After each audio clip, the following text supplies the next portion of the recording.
طارق مسعود صاحب کے حوالے سے پہلے یہ وضاحت کر دی تھی اور اپنے ایک بیان کے اندر انہوں نے کہا تھا کہ حضرت مولانا طارق مسعود صاحب ان سے غلطی ہوئی ہے اور میں نے خود ان پر الرحمن الرحیم حضرت مولانا مفتی طارق مسعود صاحب دامت برکاتہم العالیہ اللہ رب العزت حضرت کی حفاظت فرمائے اور مزید اللہ تبارک و تعالی ان سے دین کی خدمت لے. ان کی واپسی ہو چکی ہے اور ان کا استقبال کرنے والوں میں خود ان کے ادارے کے ذمہ دار اور ادارے کے محترم حضرت مفتی عبدالرحیم صاحب وہ موجود ہیں اور خود آگے بڑھ کر ان کا استقبال کر رہے ہیں. در حقیقت حضرت مفتی عبدالرحیم صاحب دامت برکاتہم العالیہ نے حضرت گرفت کی.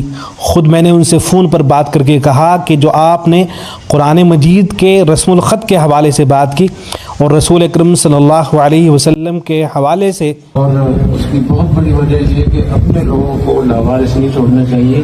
ان کو میں نے ٹیلی فون سے ہی بتایا کہ آپ کے ساتھ ہم کھڑے ہیں اور آپ دیکھیں مسلم ہیں. اور مجھے یہاں کے اداروں نے یہ بات بتائی کہ اب راج نے یہ کیس اٹھا لیا ہے اور وہ کوشش کر رہے ہیں پاکستان میں فتنہ پھیلانے کے لیے. تو انشاءاللہ بہت اچھے طریقے سے خیریت سے الحمدللہ واپس آ گئے. اور میں درخواست کروں گا مولانا طارق مسعود صاحب سے کہ اپنی موجودگی کا تھوڑا سا پتہ بتا دیں اور باقی اس موضوع پر بات نہ کریں. السلام علیکم ورحمۃ اللہ وبرکاتہ.